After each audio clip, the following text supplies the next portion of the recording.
Bueno, para hablar de valentía como denominador común contra la corrupción, invitamos a varios expertos en el tema, pero en principio, allá lo vemos, a Diego Martínez, que es codirector de la Comisión de Compliance y Sector Público. Diego, adelante.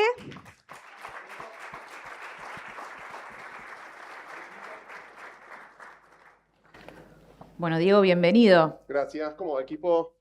¿Todo bien? Hola, gracias. Hacer lo correcto por sobre lo conveniente. Buen día. ¿Cómo va? Acá vienen nuestros valientes, ¿eh? Se van arrimando.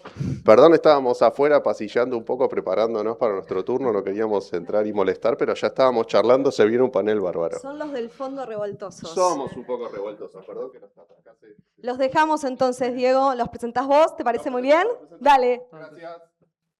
Dame. Dejamos acá. Bien. Pasen nomás, siéntense. Yo voy a hacer equilibrio por acá adelante. Acá se va sentando. Ceci, sentate, Ceci, tranquila. Se va sentando Ceci. Mientras llegan, yo los presento. Primero los saludo. ¿Cómo andan? ¿Todo bien? Venimos bien, ¿no? Venimos de halconada y seguimos con el panel de los valientes, como hemos dado en apodarlos. A ver, ya los voy a presentar. Me voy a sentar, me voy a poner cómodo. Va a ser muy divertido esto. Va a ser, perdón, lo quiero ver a Carlos de costado, que estuvo ahí en la previa con Gastón, conversando, organizando el panel, que a mí, por suerte, me toca moderar. A ver, si hay un denominador común que es la valentía, yo me anoté una frase que quiero decir textual. Creo que, en vez de explicar de qué viene el panel, esta frase lo dice todo. Entre las cosas, hay una de la que no se arrepiente nadie en la tierra. Esa cosa es haber sido valiente. ¿Okay? Supongo que alguien en el auditorio adivina de quién es esta frase, que es muy conocida, que es de una persona muy conocida. La frase es de Jorge Luis Borges. Él estaba hablando de un duelo entre cuchilleros. ¿Okay? Nosotros estamos hablando de enfrentar la corrupción. Y tenemos acá con nosotros 3 panelistas espectaculares. Cecilia Goyeneche, procuradora adjunta de Entre Ríos. Camila Dolapjian, periodista de La Nación y de Radio Rivadavia. Gastón Marra, ciudadano, activista contra la corrupción, profesor, licenciado en administración, Mr. Ficha Limpia, te puedo decir, no te enojas. Bien, lo conocemos y conocemos las perspectivas que nos pueden aportar cada uno de los 3. Y Gastón en la previa me decía que acá veía un triángulo de alguna manera. Cuando decía un triángulo, no estaba hablando de un triángulo de amor bizarro, no estábamos hablando de música. Pensaba en la perspectiva que podía aportar, por un lado, alguien desde las instituciones, alguien desde el periodismo y alguien desde la sociedad civil, digamos, como un ciudadano activo en estos temas. Creo que vamos a tener una conversación interesante con cada uno de ellos. Bien, así que buenos días, bienvenidos a Cecilia, a Camila y a Gastón. Aplauso espontáneo al público, esto no estaba guionado. Y a ver, última cosa que digo. Si les cuento que tenemos una funcionaria que investigó al gobernador de turno, la destituyeron, litigó, llegó hasta la corte, ganó y volvió al cargo, no estoy haciendo una sinopsis de un true crime de Netflix, se podría, pero decime si lo dije mal, Cecilia, ¿estoy describiendo tu bio profesional reciente si digo todo eso? Lamentablemente. Bueno, mil gracias por la invitación, un enorme gusto estar acá.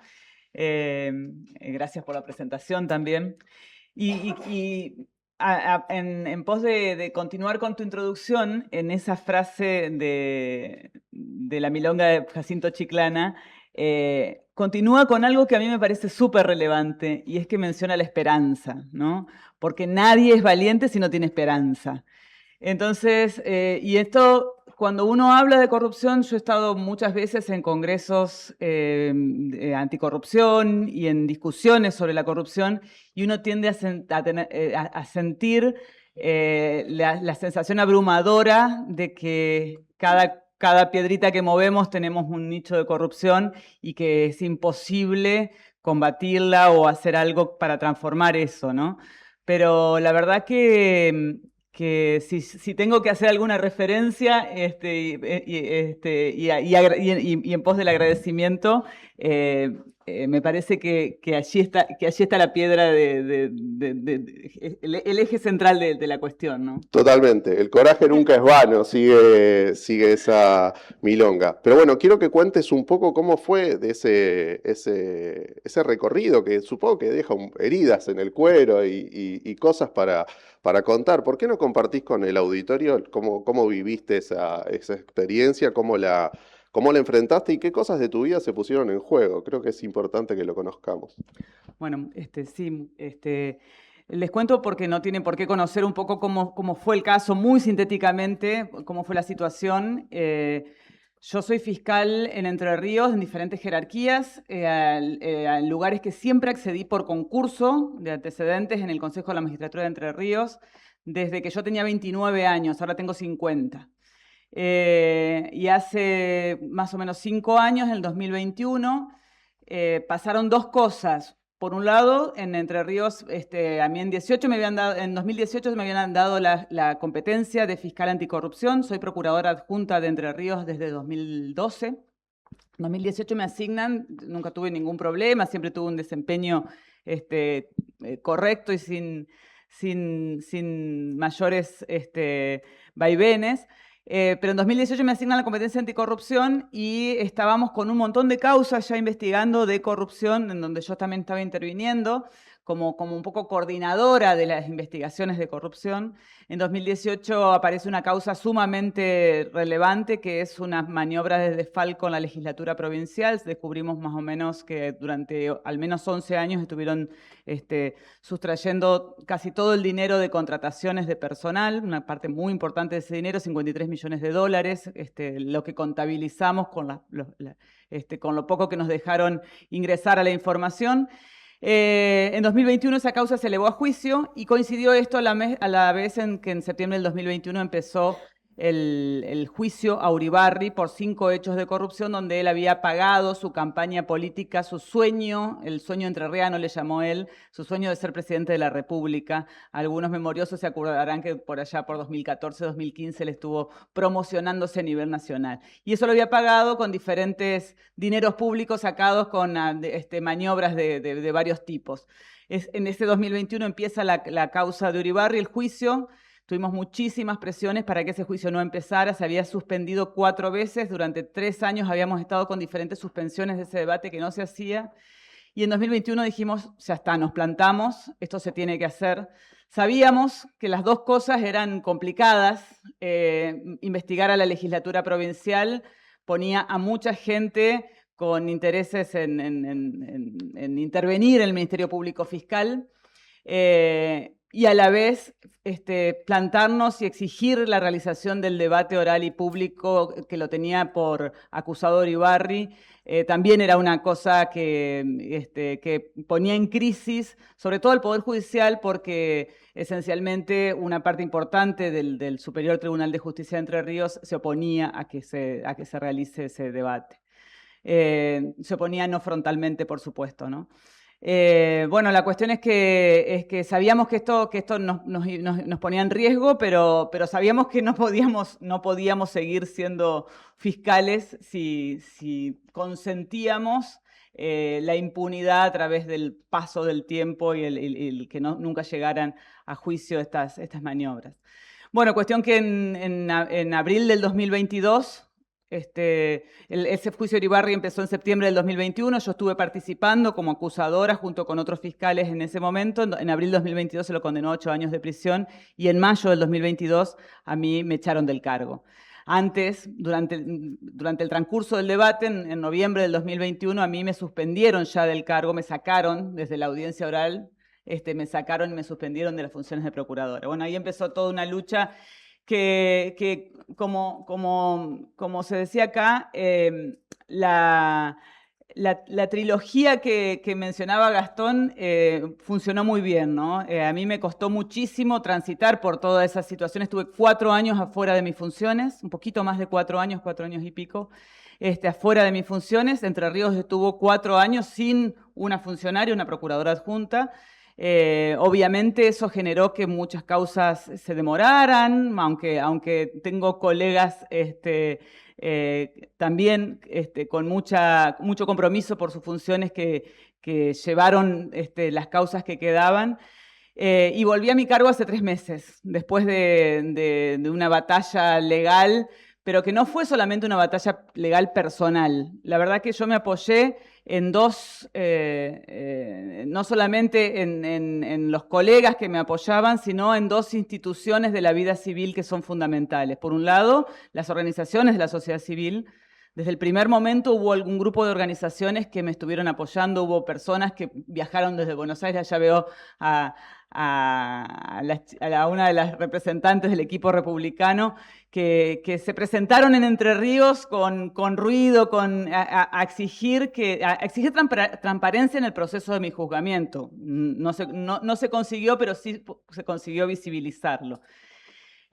Así como ellas, algunas otras organizaciones, Regía, una red de entidades por la justicia independiente, la Asociación de Fiscales, las asociaciones gremiales de fiscales, o sea, entidades de la sociedad civil que pusieron el foco en esto y en transparentar todo un proceso que se estaba dando, donde no se pedía que no se cuestione, que yo no tuviera que rendir cuentas, que no se me juzgue, sino que se lo haga lealmente.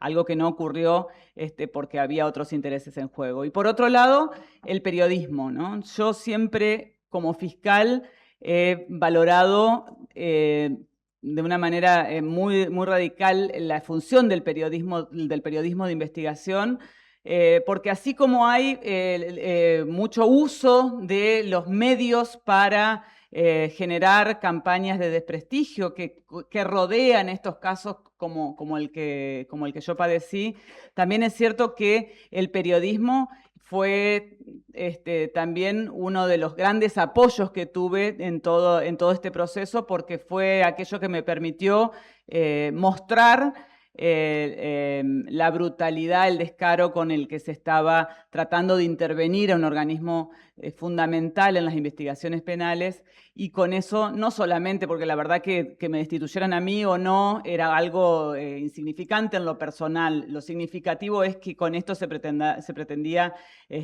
amedrentar, atemorizar a todo un sistema, no solamente de fiscales, sino de jueces, para que no haya tanta osadía de atreverse a juzgar a alguien que tenía todavía tanto poder. Cuando, no conté esto, pero cuando hicimos el juicio, Uribarri era embajador de Argentina ante Israel en ese momento, ¿no? Así que bueno, esa es un poco la síntesis de la situación. Obvio. ¿Y en qué se quedan pensando los que siguen en el cargo, digamos, mientras vos estás litigando y destituida y reclamando por tu situación? Digamos, va más allá de lo personal, es un mensaje para toda para todos los que forman parte del cuerpo que está llevando adelante la investigación. Las investigaciones nadie las hace solo, hay un equipo y ese equipo obviamente queda golpeado, recibe un mensaje muy negativo después de una situación así. Así que está claro lo que pusiste en juego y ahora te voy a preguntar un poco más en la próxima vuelta porque hay algunas otras cosas que quiero que nos cuentes. Pero decíamos en la previa, digamos, cuando primero Carlos y Gastón preparaban este panel, que el común denominador de este panel es los 3 ponen algo en juego. Y eso que ponen en juego, digamos, no es solo, por supuesto que es para su ejercicio profesional, pero también, digamos, lo que hacen es de interés público y es para el beneficio y para un impacto común para todos. Y con el periodismo pasa lo mismo, digamos. Estaba viendo solo algunas cosas, solo en tus notas recientes, Camila, digamos, entré a mirar la banda de los mendocinos, alguna que otra cosita sobre este funcionario que no puede justificar su cascada, alguna que otra cosita también, varias sobre AFA, toda la porquería del caso Epstein, solo por mencionar algunas de las cosas más recientes que vi entre tus publicaciones. Y me imagino que eso tiene un costo. Vos también pones algo en juego, porque ahí hay personas mencionadas con nombre y apellido. A muchas seguro que no les gusta verse mencionadas, por más que tu cobertura sea objetiva y muy clara y basada en hechos y en fuentes. Entonces, ¿cómo se procesa eso desde tu vida personal y desde tu ejercicio profesional? Contanos un poco que acá el público va a querer saberlo. Gracias, Diego, y gracias por la invitación. Estaba pensando en que por ahí me ibas a preguntar esto, así que voy a hacer algo que no suelo hacer porque detesto el rol de víctima.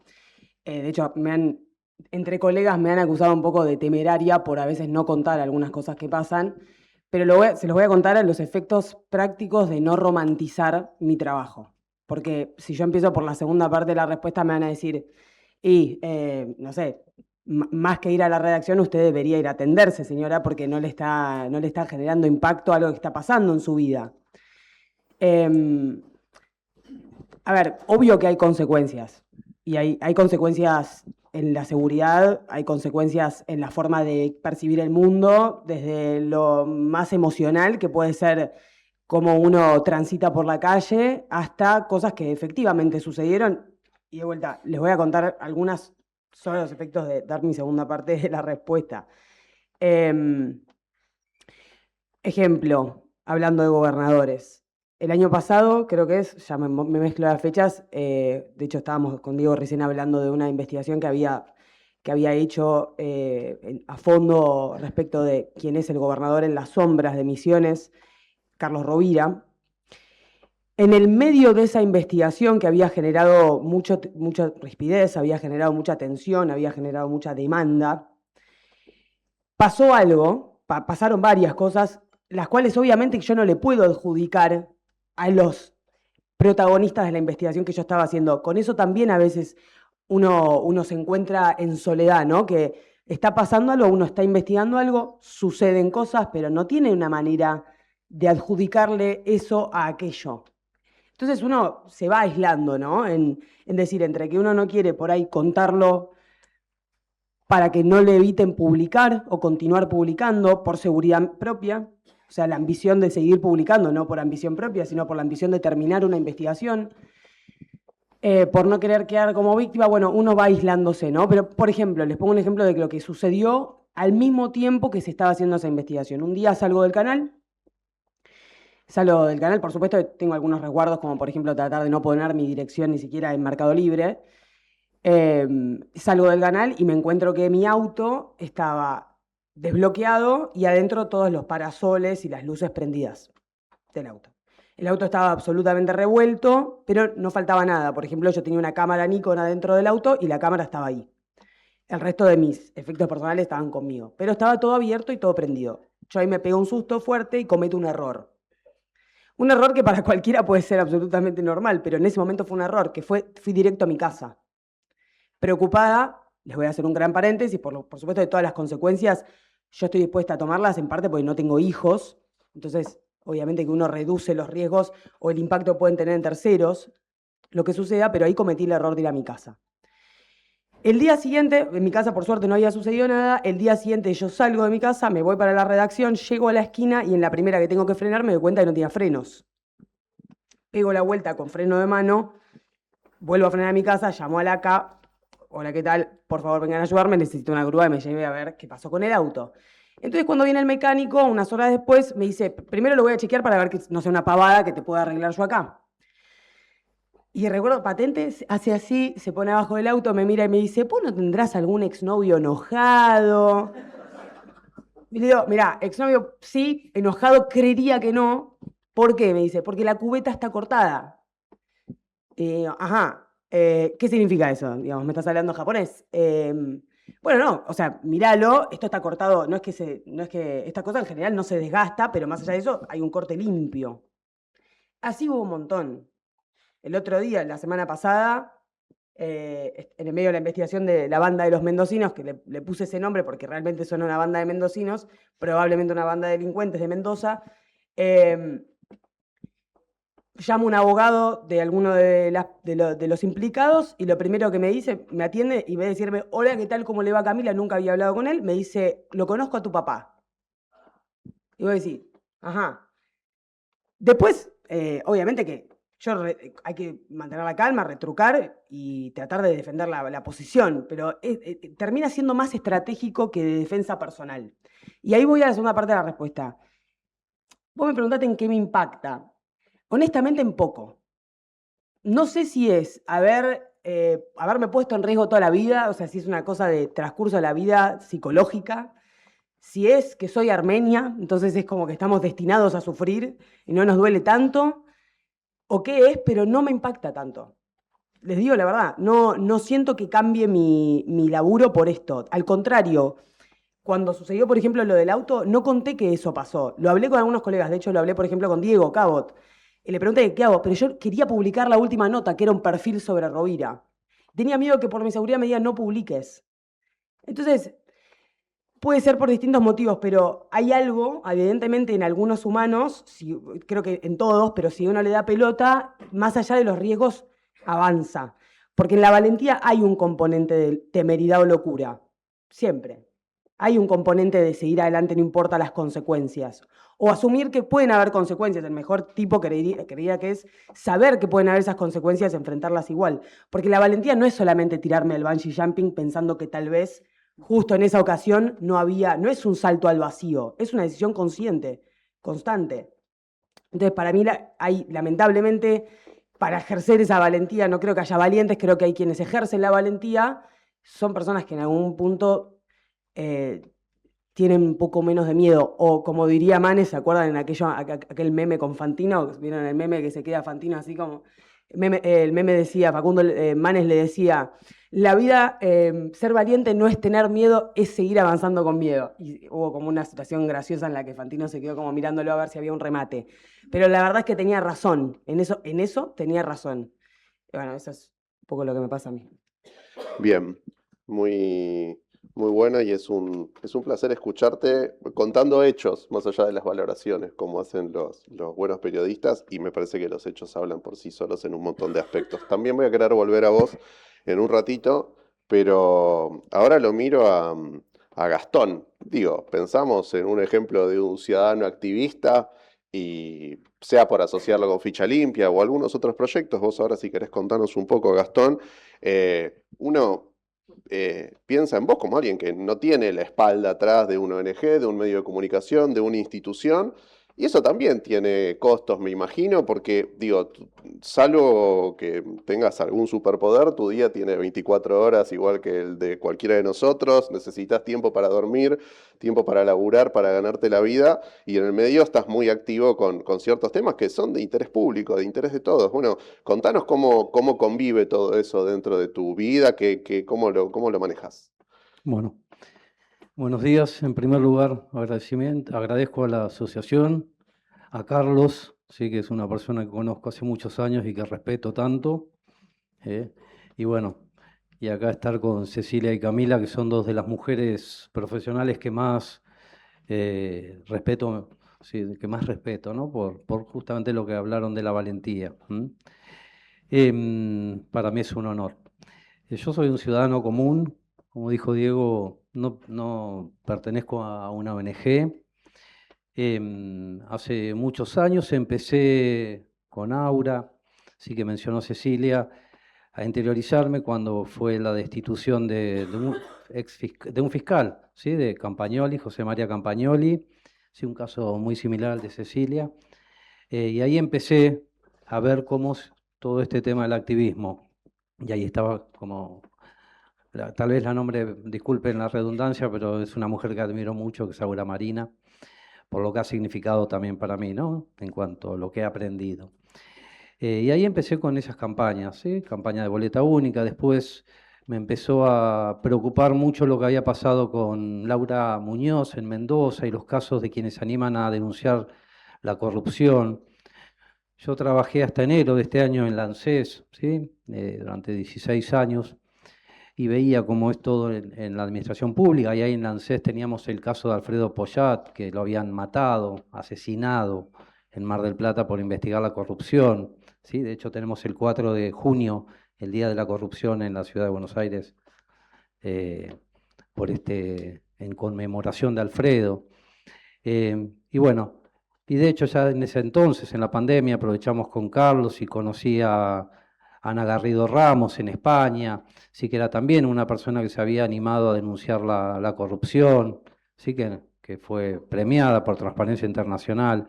Y empezamos a hacer eventos, ¿no? Con Carlos en la pandemia, con Laura, Carlos Marchi, bueno, y un montón, Fanny Mandelbaum, sí, gran mujer y gran compañera, ¿sí? que mientras pudo estuvo al lado mío incondicionalmente.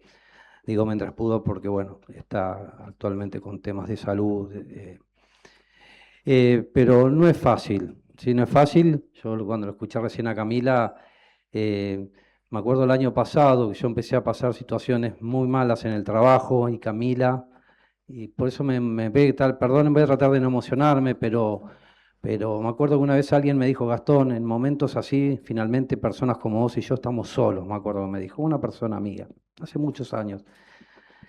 Y ahí me di cuenta cuando te la empezás a ver mal, porque yo ahora estoy haciendo, les cuento como anécdota, estoy haciendo la certificación de ética y compliance, estoy aprendiendo muchísimo y leo desde la teoría, ¿no? De la política contra las represalias y todo eso, todo el debe ser. Yo digo, pero el Estado, porque no saben cómo son las represalias en el Estado, ¿sí? Cómo te empiezan psicológicamente a querer destruirte la cabeza. Te la terminan destruyendo. Es así que yo en enero de este año me tuve que ir del ANSES. Te mandan a recursos humanos, no lo quiero decir como victimización, sino como para que se entienda que en el ámbito público es difícil. Una cosa es cuando uno hace activismo y trabaja en el ámbito privado, y otra cosa es cuando uno, sin una organización, está dentro de la administración pública, ¿no? No es fácil, porque te mandan a recursos humanos. Sí, a mí me pasó, yo era coordinador técnico en el FGS, de un momento para otro me dijeron, tenés que dejar el cargo, eso habrá sido un jueves. El viernes no me dejaron entrar al FGS, como si fuera un ladrón. Me mandaron a recursos humanos, Chacabuco y Belgrano, me dijeron, no podés entrar más al FGS. Yo nunca, tengo 55 años, nunca en 55 años me había sentido tan mal, ¿sí?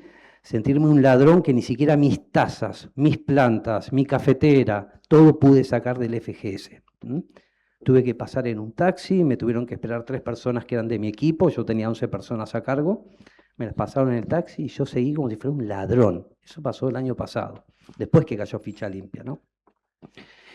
Y estuve así en Chacabuco, yendo a estar 8 horas sin hacer nada, en una mesa que me habían puesto una computadora que era, no sé, para los que son de mi edad, una XT, ¿no? Ante una Commodore, ¿no? Bueno, la Commodore era mejor. Estar así 8 horas, salir a caminar, dar vuelta por acá, dar vuelta por allá, dar vuelta por el otro lado, dar vuelta por el otro, y por el otro, y por el otro, y así que pasen las 10. ¿Por qué? Por una sola razón, que uno necesita. Acá la veo a Carmen Galán, perdón, que estaba sin lentes, una gran mujer que estuvo en el FGS, profesional excelente. Y ¿cómo es? Y así estuve hasta enero, ¿sí? Hasta que finalmente dije, ya no, ¿qué futuro tengo yo acá? ¿Qué perspectiva tengo acá? ¿Sí? Después de haber dejado todo lo mejor mío como coordinador técnico y anterior. Después de haber ayudado al presidente de la Nación con el proyecto de Ficha Limpia, ¿sí? Porque en diciembre del 2024 me suena el teléfono y me dicen, Gastón, necesitamos que nos ayudes con el proyecto de Ficha Limpia. Había un ruido porque había pasado algo en noviembre de ese año en diputados, se había generado todo un revuelo. Necesitamos, en simple, que nos salven las papas. Y ahí estuvo Gastón. Sí, perdón que habla así en tercera persona. Hay cosas que uno tiene dolor y molestia porque uno dio todo. A mí mucha gente me dijeron, no, que estás ahora, digamos, sos cómplice de todo esto. Bueno, en conclusión, para no hacerla muy larga, los ayudé hasta mayo, ¿sí? Que fue donde el caso de Misiones, que para los que no saben, 2 senadores misioneros de Rovira nos habían confirmado que iban a acompañar la iniciativa y después a último momento votaron en contra. Como se necesitaba mayoría absoluta, no se lograron 36 votos y se cayó el proyecto. Bueno, este año estamos intentando nuevamente, más difícil que el año anterior, sí, por algunas situaciones que ya se han comentado del contexto, sí, que está cada vez más difícil, pero bueno, es difícil. Y para terminar mi partecita, una anécdota.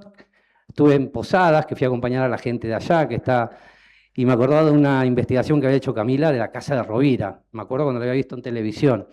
Cuando estoy volviendo al aeropuerto el sábado, el chofer me dice, por acá vive Rovira, con todo así, toda una cosa como si fuera, no sé, pero todo. Me dice, ¿te animás a pasar? Sí, le digo. Yo me acordaba de la investigación, de que ella había andado como por un río. Yo me acordaba eso hace no sé cuántos años. Y le digo, sí, pasemos.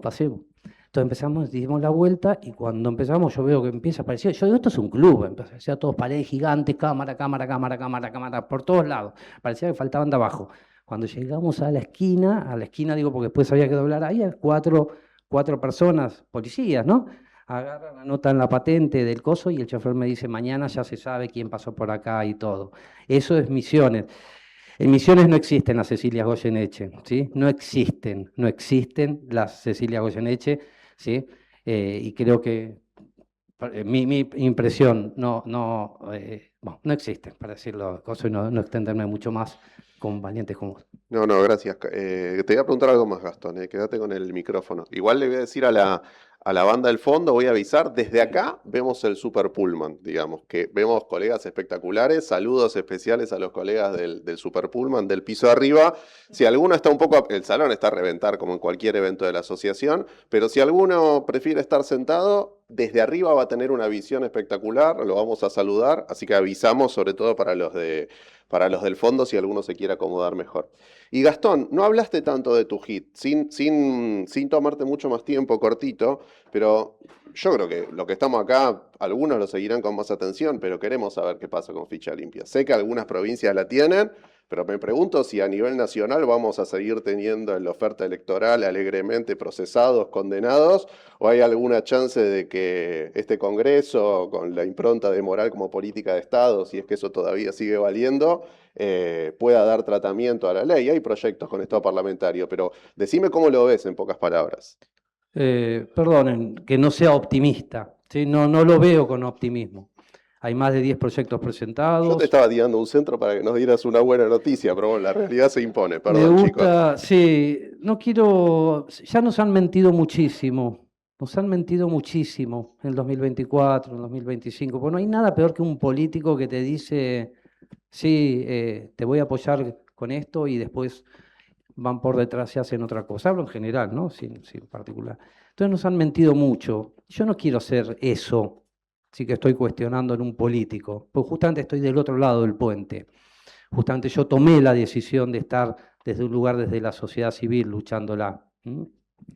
Entonces, está difícil la situación. Yo pensé que iba a ser muy fácil. De hecho, yo pensé que el 3 de marzo ya íbamos a estar festejando y todo.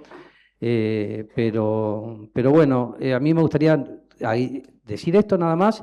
Y el otro día la escuché a Camila en su programa en Rivadavia, que me encantó cuando hablaba de los background check que hacen en el privado y todo. Bueno, así que se lo voy a dejar para que lo cuente ella, porque yo estaba así esa mañana, de las 8 de la mañana, 7. Me encantaba cómo ella lo decía y bueno, lo va a decir mucho mejor que yo. Así que bueno, ojalá que pueda ser. Es la última posibilidad que tenemos este año, al menos mi último intento, porque ya sacrifiqué demasiado de mi vida personal y profesional y este año va a ser mi cierre, al menos con esto de Ficha Limpia. Así que bueno. Espera, antes de que le pases el micrófono a Camila, una nota positiva por lo menos. Provincias con ficha limpia hoy. 10. 10. Bueno, no es poco. Ahora sí, Camila, contá un poco, digamos, es muy buena la pregunta de Gastón. No, me parece que haces referencia cuando hice como una comparación. Los sábados a la mañana, Rivadavia bueno, tengo mi programa en Rivadavia. Son 3 horas, primera hora de la mañana el sábado, 7, 8 y 9, o sea, de 7 a 10. AM 630, ¿no? AM Para todos los que 630, todavía sí. ponemos en Y el por dial. ahí se ríen algunos porque por ahí prenden la radio a las 8 y yo estoy como si fuesen las 6 de la tarde un martes, ¿entendés? Como, no porque, y haciendo la comparación entre lo que sucede cuando vos entras a un trabajo en el sector privado y cuando vos ejercés la función pública.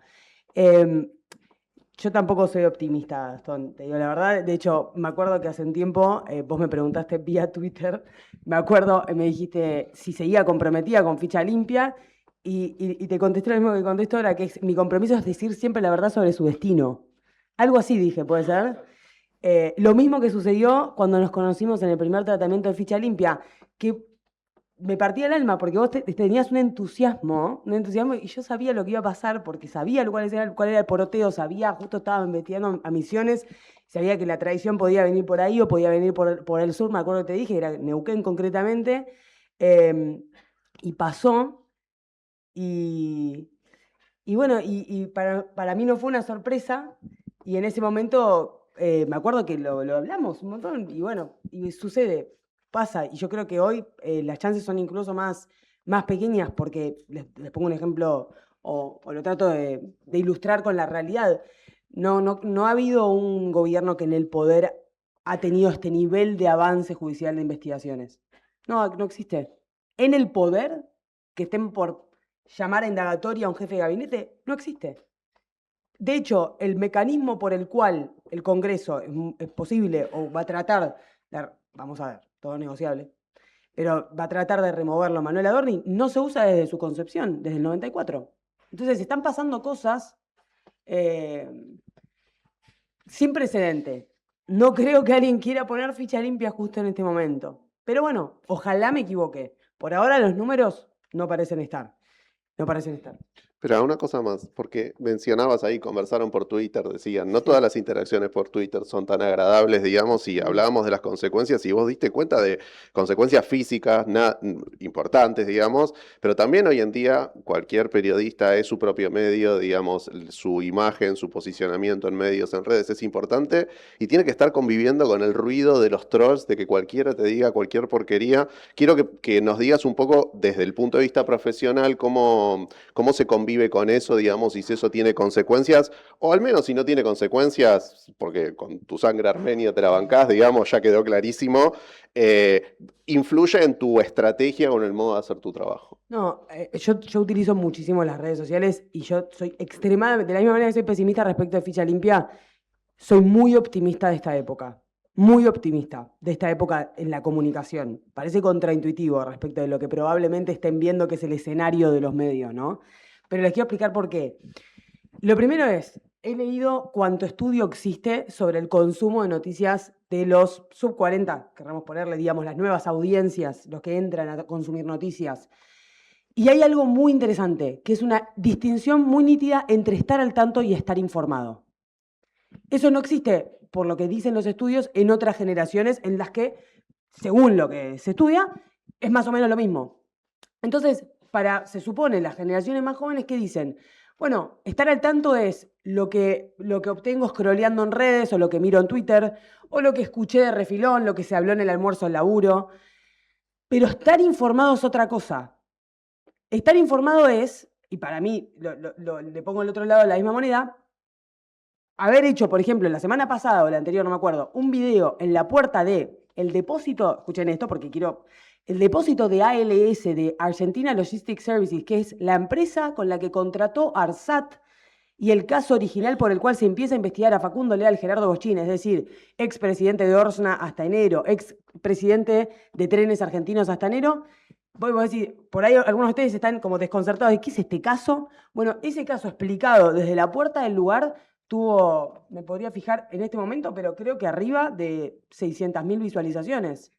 Y era un video de 5 minutos que el propio Instagram te avisa que ni siquiera lo empuja desde el algoritmo. 601.000. Entonces vos decís, pará, acá hay algo. La gente está consumiendo estas noticias, la gente consume. Y por consumir me refiero a que se interesa, se interioriza por estas cosas. De hecho, esto les juro por mí que me da vergüenza, pero no es una flor, es solamente para que vos que me seguís mucho en Twitter, Gastón, ¿alguna vez tiré una opinión en mi Twitter? No, nunca polemizo, no me peleo con nadie. Mi Twitter es lo más aburrido del mundo, es pura dato. Y el otro día salió un informe de una consultora que midió el promedio de visualizaciones por tweet de creo que eran 40 o 50 periodistas, y me da mucha vergüenza, pero salí primera. Y dije, wow, pero no por mí, sino porque lo que yo no tengo ninguna identidad propia en Twitter, es pura información. O sea, lo mismo que pongo en La Nación lo pongo en Twitter. Y vos decís, pará, acá hay esperanza. Acá hay esperanza. La gente no es que no le importa. Nos quieren hacer creer que a la gente no le importa. Que pasa como agua, que ya estamos reacostumbrados, que la Argentina es así. No es así. No es así. Cuando una historia está bien contada y está contada con puro dato, la gente engancha. Y eso no lo digo como si fuese un producto comercial, lo digo como es, por lo menos desde mi trabajo, es parte de lo que me impulsa, más allá de que yo soy firme creyente en que cuando laburamos esto, no hay que mirar el resultado como parte de la ecuación. Hay que hacerlo porque hay que hacerlo. O sea, hay que seguir. Al contrario, lo pienso al revés.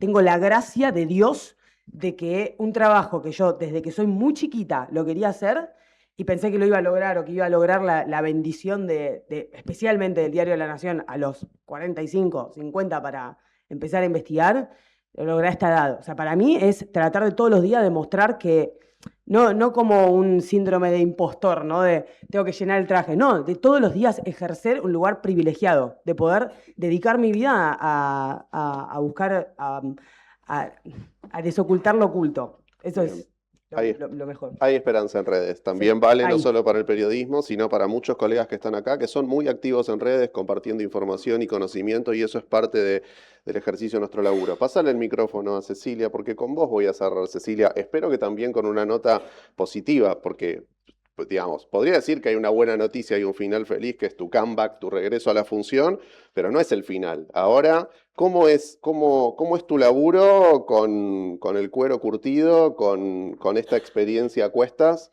en el día a día? Contanos. Yo soy una suertuda, la verdad, porque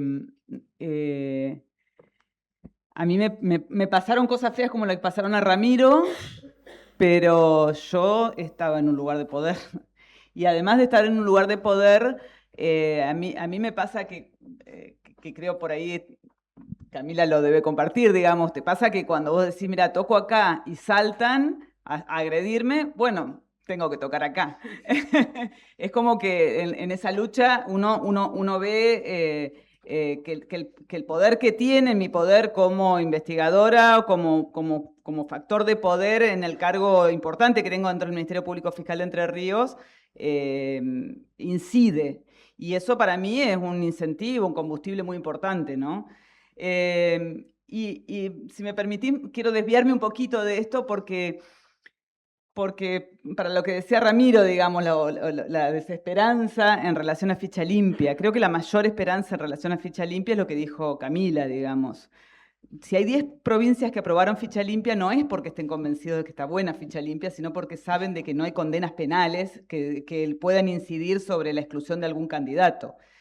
Y si en Nación no quieren aprobar ficha limpia porque hay casos penales, investigaciones en caliente, es una buena noticia en el fondo, porque el problema de ficha limpia es que es como una contradicción en sí misma, ¿no? Queremos ficha limpia para que no sean candidatos los condenados, pero la verdad es que no deberían poder ser candidatos porque nadie lo tendría que querer votar a un condenado, ¿no? Entonces, la esperanza de la discusión de ficha limpia no es que salga la ley de ficha limpia, la esperanza es que la discusión de ficha limpia pone sobre el tablero una discusión que es indispensable, y es que como votantes no podemos estar eligiendo esos personajes. Entonces, lo bueno de ficha limpia, más allá de, digamos, son dos éxitos en paralelo. El éxito de poner en discusión esto ya es un éxito en sí mismo para mí. Y cada éxito que tienen las provincias ficha limpia es una muestra de que en realidad estamos pensando que la ciudadanía no va a tener el dilema de no votar a un condenado porque no va a haber condenados, ¿no? Entonces, en definitiva, yo la verdad que coincido con Camila. Tengo mucha esperanza de un momento de cambio, porque el cambio en definitiva no es legal, no es por algunos actores valientes, el cambio es un cambio cultural, y yo creo que ni siquiera tiene que ver con algún gobierno en particular, digamos, tiene que ver con un hastío de la ciudadanía. Así que bueno, yo cierro tratando de contestarte la pregunta. Yo sigo siendo procuradora adjunta de la provincia de Entre Ríos, sigo trabajando en las causas de corrupción con el equipo que tenía antes. Tuve la suerte, en esto que decía, soy muy suertuda, de que me esperaron con mi despacho desocupado, nunca nombraron a alguien en mi lugar, porque el procurador se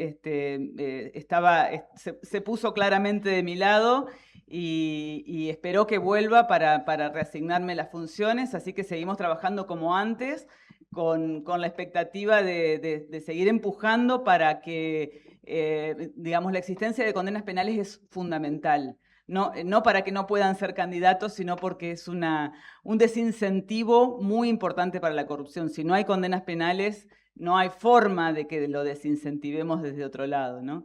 La ecuación económica tiene que fracasar a partir de una intervención del Estado, o la ecuación económica y de vida. Así que, bueno, mi situación es la de retomar. Siento que hubo un bache en el camino, pero que volví al mismo lugar. Tengo hasta los mismos muebles y las mismas plantas en la oficina.